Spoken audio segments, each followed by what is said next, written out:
লেবাননের রাজধানী বৈরুতের দক্ষিণ-পশ্চিম শহরতলিতে হামলা চালিয়ে হিজবুল্লাহ শীর্ষ কর্মকর্তা তাইয়াম আলী তাইয়াবকে হত্যা করেছে ইসরায়েল। প্রায় এক বছর আগে ইসরায়েল ও হিজবুল্লাহর মধ্যে যুদ্ধবিরতি চুক্তি হলে রোববার পুনরায় হিজবুল্লাহর অবস্থানে আঘাত হানে ইসরায়েলি বাহিনী। ইসরায়েলের প্রথম হামলার দায় স্বীকার করে তাইয়াবার মৃত্যুর ঘোষণা দেয়। পরে হিজবুল্লাহ বিষয়টি নিশ্চিত করেছেন। 2023 সালের অক্টোবর থেকে 2024 সালের নভেম্বর পর্যন্ত চলা যুদ্ধ ইসরায়েল হিজবুল্লাহ নেতৃত্বে বড় অংশকে দুর্বল করে দেয়।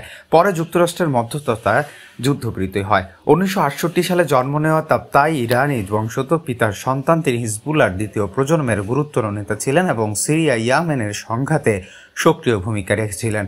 গত বছরের যুদ্ধে তিনি হিজবুল্লাহর অপারেশন ডিভিশনের প্রধান ছিলেন। অন্য শীর্ষ কমান্ডাররা নিহত হওয়ার ধাপে ধাপে তিনি পদোন্নতি পেয়ে শেষ পর্যন্ত সংগঠনের চিফ অফ স্টাফ হন। যুদ্ধবিরতির পর হিজবুল্লাহ সামরিক প্রস্তুতি পুনর্গঠনে তিনি মূল দায়িত্ব পালন করেছিলেন বলে জানিয়েছেন ইসরায়েলি সামরিক বাহিনী ও লেবানিজ নিরাপত্তা সূত্র।